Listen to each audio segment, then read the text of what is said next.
what is a common theme?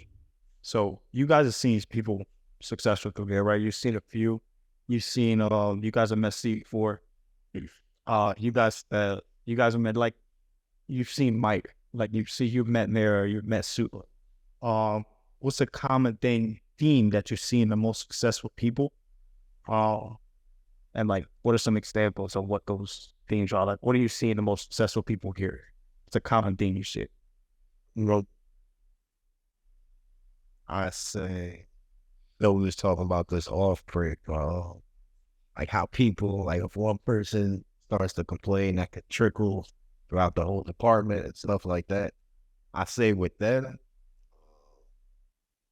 probably it's like them people, there's no excuses.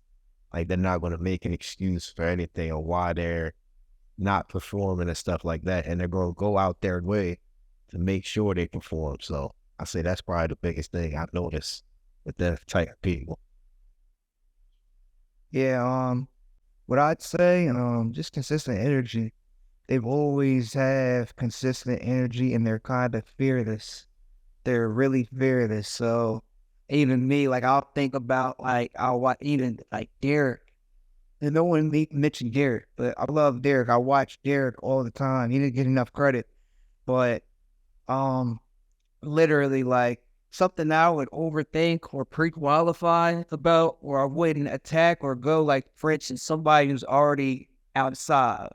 I like the notion that they see me walking outside and me approaching them slowly. Because I feel like in my head, they're already anticipating something I'm going to do or say, so their rebuttal is already scripted and ready. So I think the most common thing I see, especially Derek, I seen Super do it when I shadowed him. They're just fearless. Like if you're outside, it's even more of an incentive to approach you and warm up with you and get you to like me and set with you, as opposed to like when people are just starting, they're going through the growing pains and they might pre-qualify a lot. Like, oh, I'm not going to do this. Or they might see a little political campaign and be like, I don't think so. Or, nah, they got a fence, they got a dog. Or, nah, I think I'm shying away from that. As compared to like the people are just fearless. Like, nah, F this. I'm going to go talk to this person.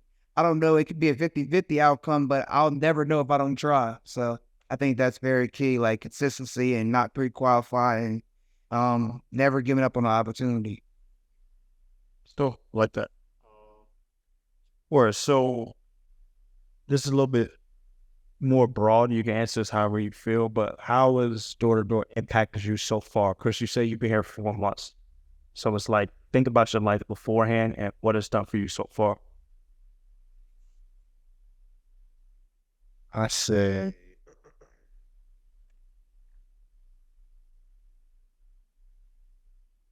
but this more sure it's got thinking.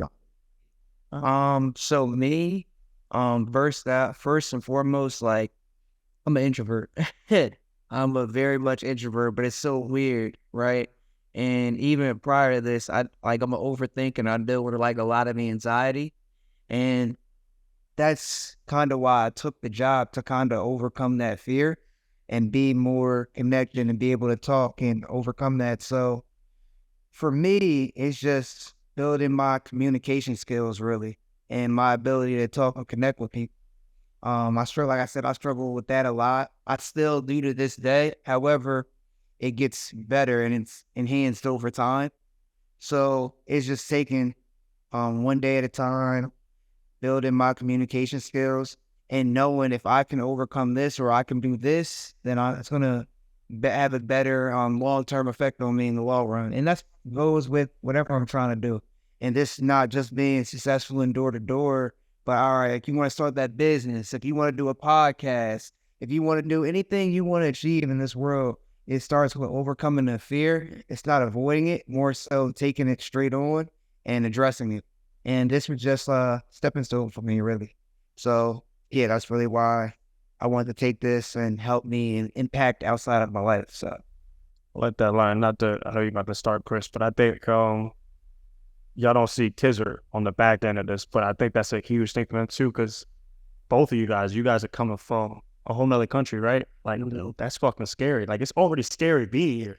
Now you're going door to door or taking it head on. And like, I'm not gonna lie, that's something that like ever since I met y'all, that's so admirable that like, I mean, I ain't no bitch, but I feel like if I went to another country, that'd be the hardest thing I got to do. So like, a lot of props to you guys for this. That's really tough. That's something I saw the moment you said you were from, where you guys from? Pakistan. So yeah, Pakistan. Like the moment I heard that, I'm like, oh, this motherfucker's crazy. But go ahead, Chris. I, like what Ev said, 100%. But another thing with me, probably, what door-to-door helped me is probably discipline. So, like, obviously, I wasn't the best when I first got into door-to-door.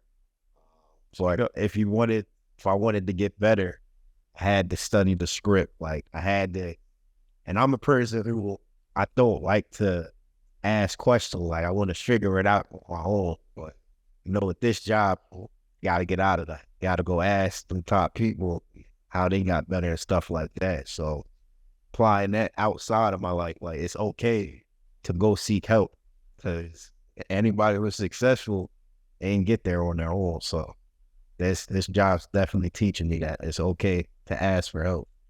You don't know everything. That's dope. And I think, it's crazy. I think our office is very male dominated. I think that, I think because it's so male dominated, like it's so easy to kind of like, I got it on my own. And I think that's why we have one of the best places to work in the entire country, is because we have men that are actually asking for help. It makes them feel good. But the fact that they're able to do that makes them fall in love with the action culture. And I think that's really dope. And it's like people like guys like you that never had that are now getting it. What's going to happen to the people that's below you? They get that same thing now. It multiplies now. And like, I think that's just such the bigger picture that we're not just helping ourselves. Like, it's just really dope. And I'm not gonna make it about me, but I'm gonna make it about me. The fact that I'm even helping with like some of like the third party groups that we're working with now, and I'm training them and helping them. Like, I see in their face of how much they're like, yo, I'm learning so much. And I'm like, damn, I'm helping people even outside of this. And like, that's,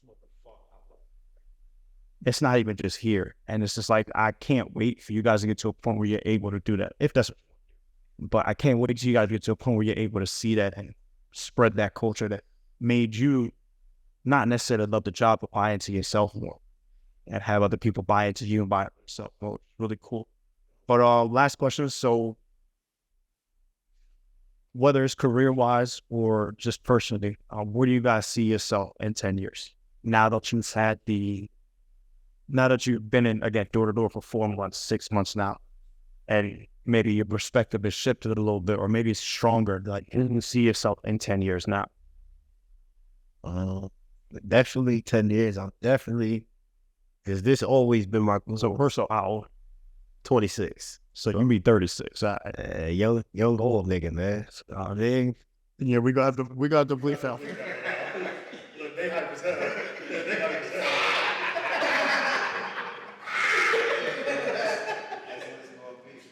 I always had the vision for myself that I'm going to work for myself.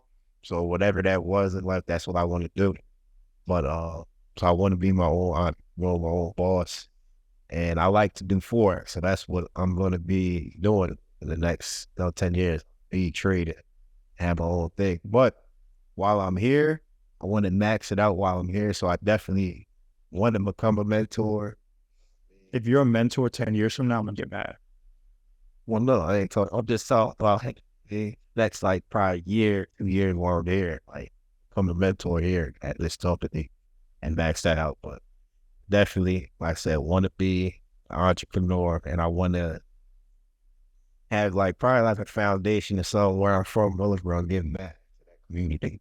So some type of, whether that's sports boom, rebuild, like all that sports stuff out there, make kids, want to play sports and stuff like that instead of having, or have a facility where they can learn from like other people, like people who do door to door, or people who are engineers and stuff like that have that access available to them instead of like, you don't gotta rap, you don't gotta just play sports to be something.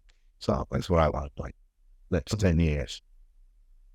Yeah, can't follow up after that. Yeah, yeah, Fucking hard follow up, man. So, power.